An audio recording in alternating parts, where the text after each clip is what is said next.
부터는 코로나19와 관련한 소식을 집중적으로 여러분께 전해드리도록 하겠습니다. 먼저 정부의 대국민 브리핑 내용 가운데 핵심되는 부분 다시 한번 들어보겠습니다. 전국의 확진 환자 중에서 일단 치명률은 1.69%입니다. 사망자의 특성상으로는 연령은 평균적으로 77.4세이며 기저질환이 없는 경우는 한 건에 불과하고 대부분 다 기저질환이 있는 것으로 일단 확인을 하고 있습니다. 정부는 지난 3월 22일부터 강도 높은 사회적 거리 두기를 시행을 하고 있습니다. 실제로 많은 성과를 거둔 것이 사실입니다.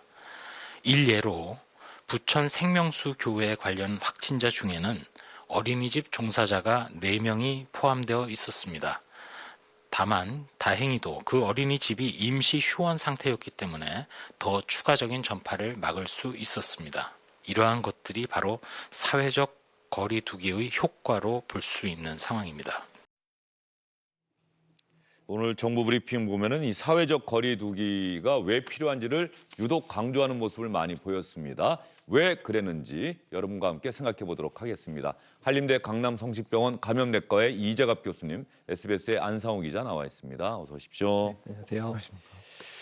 일단 사회적 거리 두기, 조금 전에도 권준욱 중앙방역대책본부 부본부장이 사회적 거리 두기의 효과가 정말로 대단하다. 이걸 다시 한번 강조를 했어요. 네. 일단 사회적 거리두기가 제일 중요한 측면들은 그러니까 사람들, 그러니까 특히 확진될 만한 사람들하고 그다음에 이제 아직 감염되지 않은 사람의 접촉점들을 최소화시킬 수 있는 방법이거든요. 그래서 모든 국가들이 사회적 거리두기가 현재 백신이라든지 치료제가 없는 코로나19에서는 가장 확실한 예방법이다 이렇게 인정하는 방법이고요. 사실 우리나라가 사회적 거리두기를 자발적인 사회적 거리두기뿐만 아니라 이제 정부에서 주도한 고강도 사회적 거리두기를 했기 때문에 하루에 이제 발병자들을 100명 내외 수준 정도로 유지할 수 있었던 이유도 지금의 사회적 거리두기가 국민들의 관심 속에서 잘 이루어지고 있기 때문입니다. 예, 지금 사회적 거리두기 정부가 강조한 고강도 거리두기 기간이 오는 5일까지 아닙니까, 안상우 기자? 예, 맞습니다. 그러면은 지금 저 사회적 거리두기의 효과를 강조한 것, 이 거리두기를 좀 연장하겠다 이런 뜻이 좀 담겨 있는 건가요? 네, 그렇게 보시면 될 것 같습니다. 좀 더 강화된 사회적 거리두기를 하겠다고 지난달 말쯤에 발표를 했었는데 그때 발표를 할 때는 4월 6일 개학을 앞둔 시점이기 때문에 그 시점을 염두에 두고 발표를 했었거든요. 근데 그 기간이 지나도 크게 확진자 수가 줄어들지 않았고 그리고 말씀하신 것처럼 치료제나 이런 게 없는 상황에서 사회적 거리두기만이 유일한 방책이기 때문에 좀 더 연장할 수밖에 없는 그런 상황입니다. 그러면 이 사회적 거리두기와 관련해서 정세균 국무총리가 오늘 아침 회의에서 한 이야기가 있습니다. 여러분 잘 들어봐 주시기 바랍니다. 당분간 등교 개학이 어려워진 가운데 강도 높은 사회적 거리두기를 언제까지 유지해야 할지 고민하고 있습니다. 일상 복귀를 무한히 미룰 수도 없고 또 국민들께서 느끼는 피로도가 상당하다는 사실도 잘 알고 있습니다. 그러나 전 세계적인 확산세가 유례없이 가파르고 해외 유입과 집단 감염이 계속되는 상황에서 사회적 거리두기를 완화하는 것은 감염을 다시 확산시킬 수 있다는 위험이 있습니다. 빠른 시일 내에 의견 수렴과 정부의 논의를 거쳐 사회적 거리두기를 어떻게 지속해 나갈 것인지 국민 여러분께 말씀드리도록 하겠습니다. 정부가 이번 주말 이전에 고강도 사회적 거리두기 이 기간을 연장하는 문제에 대해서 국민들에게 설명을 하겠다 이렇게 이야기를 했는데 교수님 보시기에는 뭐 일정 부분 더 연장할 수밖에 없다 이렇게 보십니까? 뭐 당연히 연장을 해야 될 거라 생각이 들고요. 그러니까 다른 국가에서 사회적 거리두기라는 측면들을 강화하거나 아니면 뭐 심지어는 지역을 폐쇄한다든지 아니면 뭐 가족 외출을 아예 금지시킨다든지 이런 명령을 내렸을 때 그런 국가들이 뭐 1, 2주 이렇게 찔끔한 적이 없고 대부분 한 달, 길게는 뭐 2달 뭐 이런 식의 기간을 아주 길게 설정을 했는데 그 이유가 뭐냐면 사회적 거리두기의 효과가 나타나려면 1, 2주 정도가 아니라 보통 1, 2개월, 길게는 뭐 3, 4개월까지도 유지가 돼야지 되는 상황이고 백신 같은 확실한 예방책이 없는 상황에서는 뭐 말씀하셨듯이 뾰족한 다른 방책이 없는 상황이기 때문에 지금의 발병 상황들을 정도라도 유지를 할 생각이라면 사회적 거리두기를 계속해서 할 수밖에 없는 상황인 게 뭐 안타깝기도 하고 어쩔 수 없는 당위이기도 합니다. 예, 계약도 온라인 계약, 사흘이 연기가 돼서 다음 주 오늘이죠. 수요일 오는 9일부터 온라인 계약이 시작이 되는데 이런 것과 맞물려서 만약에 하나 사회적 거리두기 고강도 기간 이제 오는 5일로 마감이 됐습니다. 이렇게 만약에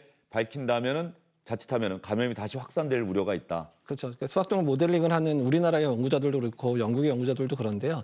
특히 계약이라든지 아니면 사회적 거리두기를 완화할 만한 제스처가 보여지기 시작하면 발병자 이게 지금 집단 면역을 형성할 정도로 우리나라 분들이 많이 걸린 게 아니기 때문에 당연히 확진자 수가 늘어날 수밖에 없고 만약에 다시 사회적 거리두기를 강화하는 측면으로 돌이키기 전에 확진자가 갑자기 늘어나면 우리나라도 지금 유럽의 상황을 다시 맞을 수도 있다 이런 걱정을 하고 있습니다. 예. 그리고 조금 전에 뭐 들어온 뉴스 기사를 보니까 의료진 코로나19 확진 판정을 받은 내과 의사가 숨졌다. 국내에서는 첫 의료진 사망이다. 이런 기사가 나왔는데 이분이 그 대구 경북 지역에서 뭐 선별진료소나 이런 확진 판정 받은 환자들을 치료하거나 자원봉사를 하셨던 의사입니까? 어떻습니까? 그 자원봉사를 하셨던 의사는 아닌 것으로 일단은 파악이 됐고요. 말씀하신 것처럼 의료진으로서는 첫 사망자긴 한데 직접 이제 코로나19 환자들을 치료하고 그런 과정에 이제 그 접촉이 되셨던 분이 아니라 기존에 내과 의사 일을 하시면서 예. 확진 환자와 접촉했다가 감염이 되신 분으로 파악이 됐고요. 계속해서 증상이 좋아지질 않아서 집중 치료를 받으셨는데 결국에는 오늘 그 심근경색이라는 사인으로 사망을 하신 것까지만 파악이 됐고 추가적으로 더 나온 정보는 좀 더 취재를 해봐야 될 것 같습니다. 코로나19에 감염된 대구 지역 의료인이 현재까지 121명으로 파악되고 있는데 의사가 14명, 간호사가 56명, 간호조무사가 51명. 지금 내과 의사 한 분이 처음으로 코로나19 확진 판정을 받고 사망했는데 최종적인 사인은 또 심근경색이다. 이거 어떻습니까? 그동안은 통상적으로 폐렴 뭐 이런 부분들이 많았었는데. 근데 보통 이제 뭐 대부분의 중환자를 이제 코로나19 중환자를 치료한 분들이 공통적인 의견인데요.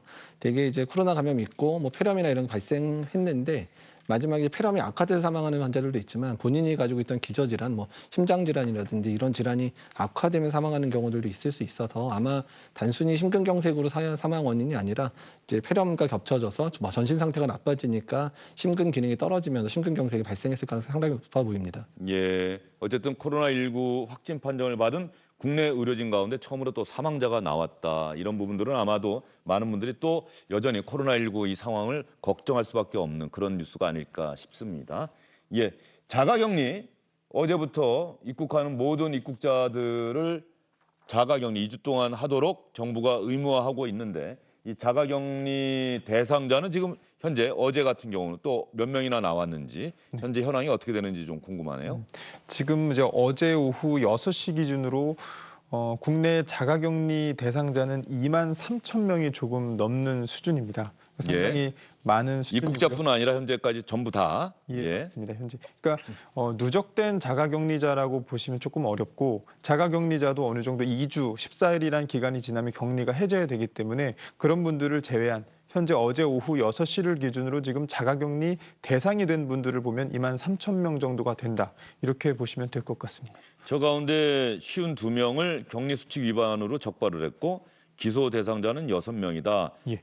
기소해야 됩니다라는 의견을 달아서 검찰에 넘겼다. 뭐 이런 의견으로 생각이 되는데 구체적으로 뭐 어떤 내용 등이 가장 많습니까? 어떤 사례가 저걸 위반했다. 즉 자가격리 지침을 위반했다라고 하면은 집 밖으로 나갔다는 얘기입니까? 예, 가장 이제 큰 부분은 바로 집 밖으로 나간 부분이죠. 그러니까 자가격리를 하고 있는 분들도 불가피하게 어떤 외출을 해야 될 때가 있을 수 있습니다. 예. 그때는 이제 어쩔 수 없이 그 지자체라든가 아니면 보건소에 연락을 해서 왜 우리가 외출이 필요하고 이러이러한 부분에서 어떻게 외출을 할 수 있는지를 협의를 해서 나가셔야 되는데 그런 부분 없이 무단으로 나가시는데 그 나가시는 그 이유도 이제 본인의 어떤 그냥 뭐 약속을 위해서라든가 그러니까 굳이 나가도 되지 않을 수 있는데 나가는 예. 그런 부분들에 있어서 이제 그 수사기관에서 사안의 중대성이 좀 크다고 보고 정식으로 재판에 회부를 하는 거라고 보시면 됩니다. 이 자가격리가 우리가 의무화한다. 모든 입국자들에 대해서 그렇게 표현을 하지만 사실상 보면은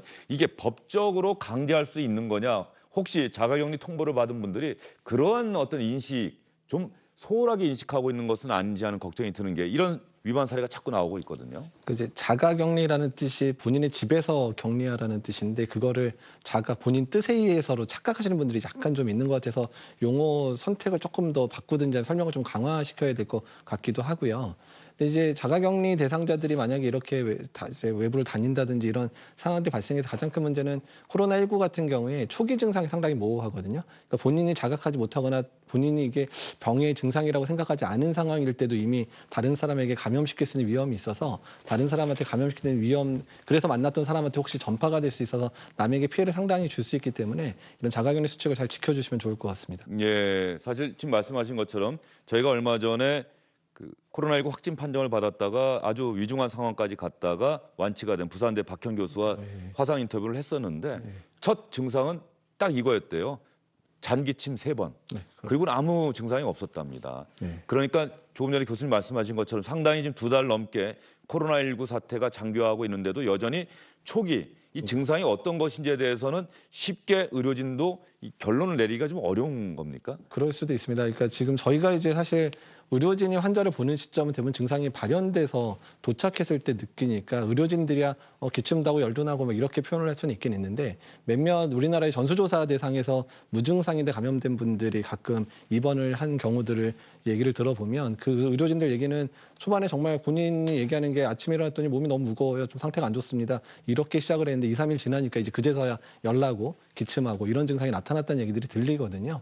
그래서 이제 무증상 감염기에 이제 확진이 된 분들마저도 한 3, 4일 지나야 증상이 이제 나타나기 시작을 하니까 그런 여러 가지 이유 때문에 자가격리를 철저히 지켜주시는 게 왜냐하면 자가격리 중간에 확진되는 분들도 상당히 많잖아요. 근데 그분들의 감염이 가능한 시기가 본인이 증상 느끼기보다는 하루 이틀 전일 수도 있다는 거죠. 그렇죠. 증상은 없는데 네. 증상이 없어서 나는 코로나19와 상관이 없어 그랬는데 그 상황에서 누군가에게 바이러스를 전파시킬 수가 있다. 예.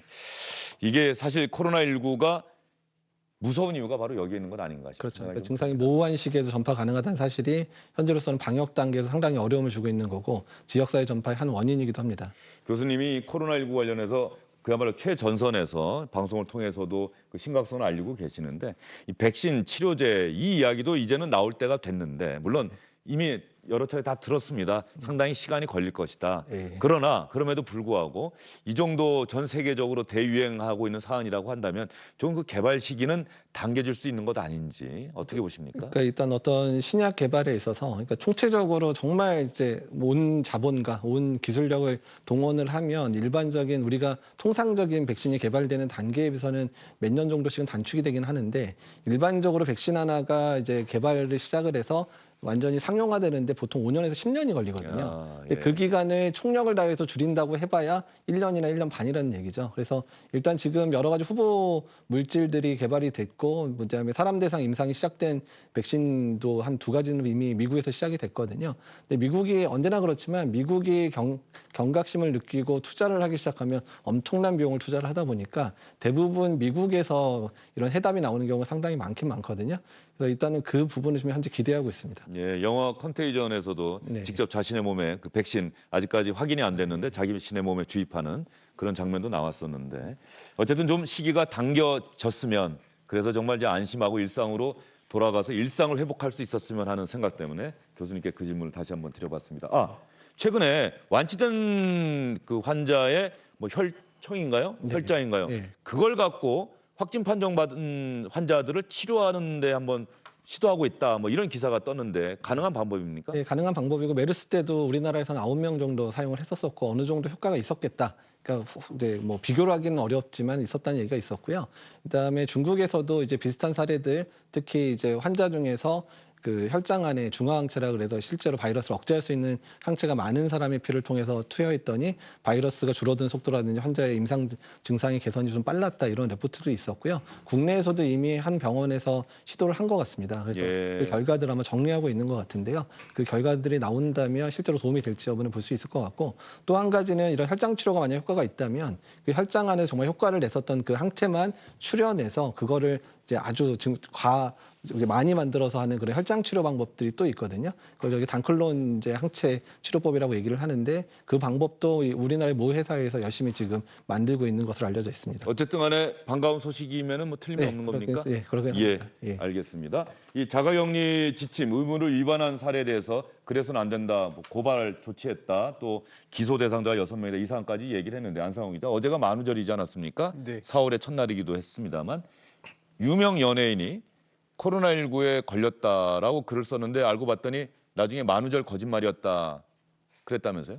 예, 맞습니다. 그 JYJ의 그 가수 김재중 씨가 SNS에 농담 삼아서 글을 올렸다가 50분 만에 이제 번복을 했던 일이 있었는데 아시다시피 코로나19로 감염자도 많고 예. 그래서 뭐 고통을 받고 있고 걱정을 하시는 분들도 많고 그 중에는 사망자도 발생하는 가운데 이런 어떤 농담 또는 이런 장난이 너무 지나치기 때문에 처벌을 해야 한다는 국민 청원까지도 올라오고 있는 상황입니다. 나중에 김재중 씨가 나중에 사실 이거 만우절 거짓말이었습니다라고 올렸다는 거죠? 예, 맞습니다. 예. 번복을 했습니다. 그러면 처벌을 해달라는 청원까지 나왔어요. 예전에 이 소방서나 이런데 장난 전화하시면은 정말 처벌됩니다라고 우리 저 수사당국에서도 상당히 여러 차례 강조했는데 이 김재중 씨 그러면 처벌할 수 있습니까? 어떻습니까? 오늘 오전에 정부의 대국민 브리핑에서도 질문이 나왔던 것 같은데. 결론적으로는 처벌은 할 수는 없습니다. 사회적으로 물의를 일으킨 것은 맞지만 처벌까지 이어지려면 이 김재중 씨의 이 농담 또는 거짓말로 실제로 어떤 역학조사 과정이 방해를 받거나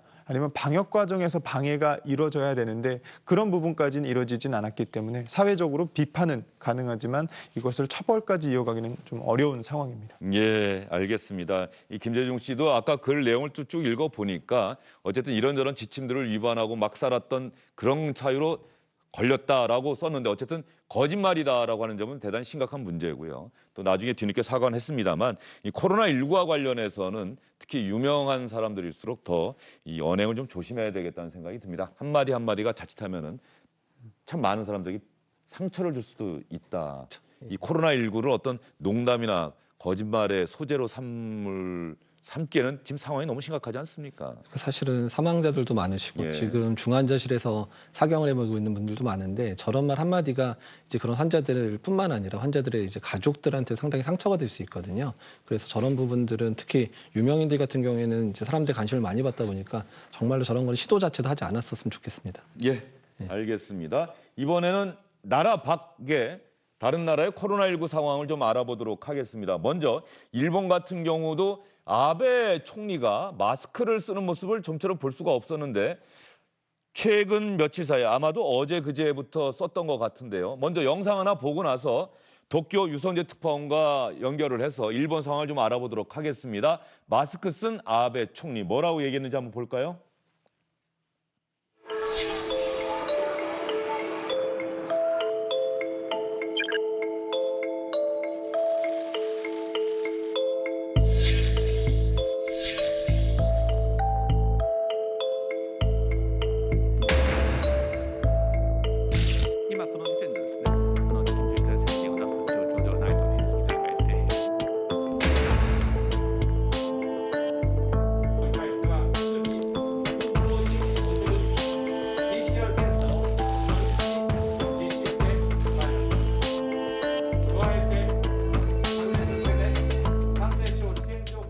일 주소당 마스크 2개를 지급하겠다. 그 마스크도 방역 마스크가 아니라 천 마스크다. 이것 때문에 일본의 네티즌들은 아베 총리의 이 발언에 상당히 분노하고 있다고 하는데요. 도쿄 연결해 보도록 하겠습니다. 유성재 특파원. 네, 도쿄입니다. 예, 유성재 특파원이 혼자서 일본 상황 취재하느라 고생하는 모습 많이 봤는데요. 지금 도쿄올림픽 연기가 확정된 다음에 갑자기 일본에서 확진자가 많이 늘기 시작했어요. 그래서 혹시 올림픽 때문에 일본 정부가 감염 상황을 은폐했던 것 아니냐 이런 관측도 있는데 어떻습니까? 네, 그런 의심을 하는 것도 무리는 아닙니다. 올림픽이 내년 여름으로 연기된 게 지난주 화요일 밤이었는데요. 그때까지는 하루 100명을 좀처럼 넘지 않았던 일본 내의 확진자 수가 그 이후에 부쩍 늘어난 게 사실이기 때문입니다. 일본의 하루 확진자 수를 보면요. 지난주 토요일이 200명, 일요일이 169명이고요. 월요일에는 주말에 검사기관 휴무도 있고 해서 두 자릿수인 94명, 그리고 화요일 다시 242명, 어제가 266명입니다. 전체 확진자 수도 어제 3,200명이 넘었습니다. 이 가운데 수도 도쿄가 600명에 근접하고 있고 가나가와와 지바, 사이타마를 포함해 수도권 전체는 1,000명을 넘긴 상태입니다. 유성재 특파원, 그러면 일본 정부는 그동안 크루즈선에서 감염자가 참 많이 나오지 않았습니까? 이걸 제외하면은 우리는 코로나 확산을 잘 막고 있다 주장을 해왔었는데 최근 분위기는 그럴 수 없겠다 싶은데 어떻습니까? 네, 인구가 가장 많은 도쿄의 확진자가 일본 내에서도 가장 많고 또 하루에 추가되는 확진자 수도 일본 지자체 가운데 도쿄가 가장 많은데요. 그러다 보니 감염 폭발 직전에 아슬아슬한 상태다. 이런 진단을 정부도 공개적으로 내놓고 있습니다. 이런 위기감을 단적으로 보여주는 모습이 아베 총리가 그제 오후부터 공개 장소에서도 마스크를 착용하기 시작한 겁니다. 어제 참의원에 출석해서도 줄곧 마스크를 쓰고 질의응답에 응했고 저녁에 대책본부 회의에서도 같은 마스크를 쓰고 나왔습니다. 이 회의에는 대부분의 강요들이 참석을 하는데 집단 감염을 막기 위해서 어제부터는 아소 부총리를 포함해 일부 강요를 출석시키지 않았습니다. 그리고 조금 전에 영상에서도 봤습니다마는 아베 총리가 자신도 마스크를 쓰기 시작했고 각 가정에 면 마스크, 천 마스크를 2장씩 배포하겠다라고 발표를 했는데 일본 네티즌들은 상당히 비판하고 있다. 이유는 뭡니까? 네, 먼저 아베 총리의 발언부터 들어보시고 전해드리겠습니다. 本日は私もつけておりますが、この布マスクは使い捨てではなく、洗剤を使って洗うことで再利用可能であることから、日本郵政の全住所配布のシステムを活用し、1住所あたり2枚ずつ配布することといたします。 네, 일본은 아시다시피 봄철 꽃가루 알레르기 때문에 마스크를 쓰는 게 흔한 모습이지만 이 코로나19 사태가 겹치면서 2달 가까이 마스크 품귀 현상이 극심합니다. 많은 사람들이 자력으로 의료용 부직포 마스크를 구하면서 버티고 있는 상황인데 정부가 이제서야 달랑 2장을 그것도 의료용 마스크가 아닌 면 마스크를 배포하겠다는 발표를 한 겁니다. 인터넷과 SNS 등에서는 만우절 거짓말인 줄 알았다. 정부가 중대 사태라더니 대책이라고 마련한 게 고작 이거냐 이러면서 정부 대책을 비꼬는 패러디들도 나오고 있고요. 아베 총리의 정치적 뒷배인 보수층마저도 비판의 목소리가 만만치 않은 상황입니다. 지금까지 도쿄에서 전해드렸습니다. 일본의 코로나19 상황이 점점 심각해지고 있고 아베 행정부의 코로나 대응에 대한 일본 국민의 비판적인 생각이 점점 늘고 있다는 소식 여러분께 전해드렸습니다. 미국의 트럼프 대통령은 연일 자신이 직접 코로나19 상황을 브리핑하고 있는데 미국의 아주 유명한 언론사, 신문사 2곳에서는 아마도 워싱턴 포스트와 뉴욕타임즈일 것 같은데요. 이 트럼프 대통령의 일일 브리핑에 기자를 보내지 않는다고 합니다. 왜 그럴까요?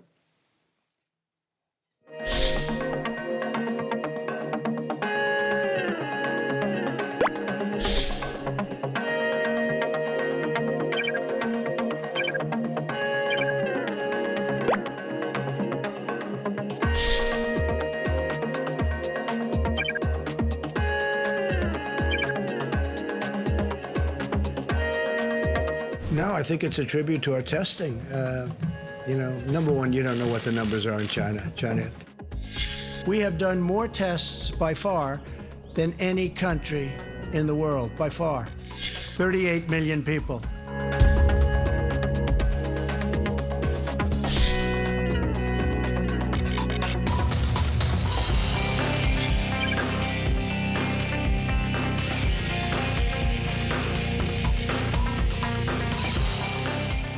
한상우 기자, 트럼프 대통령 브리핑 현장에 가지 않는 언론사, 제가 말씀드린 그 언론사가 맞습니까? 예, 맞습니다. 예. 그러면 그 언론사는 어떻게 취재를 할까요? 대통령 얘기는 아예 무시한다는 겁니까? 그러니까 이제 그러기는 사실 쉽지는 않은데 그럼에도 불구하고 그 브리핑 장소에서 나오는 그런 어떤 정보라는 것들이 정확하지 않은 경우 때로는 어떤 정부가 잘하고 있다는 식의 과장된 정보인 경우가 많아서 오히려 정확한 정보를 바탕으로 뉴스를 제공하는데 오히려 방해가 될 수 있다라는 판단을 내부적으로 한 것으로 보입니다. 예. 트럼프 대통령이 부활절까지는 일상으로 돌아갈 수 있다고 큰 소리 치다가 이 사회적 거리두기 기간을 4월 말까지로 연장을 했습니다. 그렇게 트럼프 대통령이 생각을 바꾸게 된 주요한 이유 중에 하나가 바로 뉴욕주의 심각한 상황을 보고 나서라고 하는데, 사망자가 늘면서 영안실이 부족해서 이 시신을 냉동차에 보관하는 이러한 영상을 보면서 뭐 트럼프 대통령이 생각을 바꿨다 이런 기사가 나왔던데, 미국의 상황이 이미 중국 상황을 완전히 앞지르지 않았습니까? 그렇죠. 그러니까 사실은 인구 숫자로 보면 미국이 훨씬 적잖아요. 그러니까 그럼에도 불구하고 확진자 수나 사망자 수가 넘어갔기 때문에 미국이 어쩜 모르겠습니다. 그러니까 트럼프 대통령의 판단 착오인지 모르겠지만 한 달여의 시간들을 그냥 허비했던 게 지금 상황을 만들고 있기 때문에요. 이 부분들이 상당히 좀 안타깝게 느껴지는 상황입니다. 예.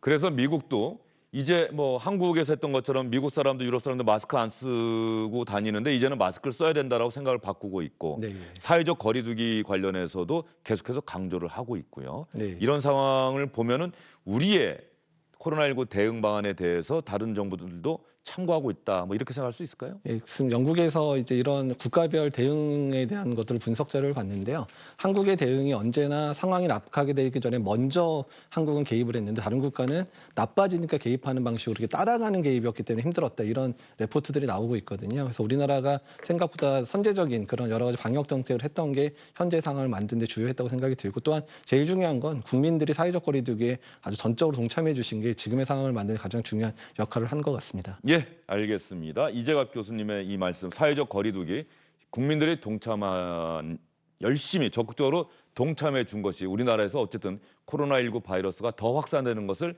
막았다, 아주 중요한 동인이다, 이 점을 이재갑 교수님께서 다시 한번 강조해 주셨습니다. 오늘 여러분께 전해드린 내용 가운데 말이죠, 대구에서 의료진이 사망을 했다, 처음으로 사망했다, 이 소식을 전해드렸는데 위독하긴 하지만 아직까지 사망한 상태는 아니다라고 하는 또 현장에서의 취재 결과가 들어와서 이 부분은 더 확인을 한 다음에 여러분께 이어지는 5뉴스나 8시 뉴스에서 전해드리도록 하겠습니다. 이 조동찬 의학 전문 기자가 위독하긴 하지만 아직까지 사망한 것은 아니다, 이게 현재까지 취재 결과다, 이렇게 또 전해왔습니다. 두 분 오늘 말씀 잘 들었습니다. 네,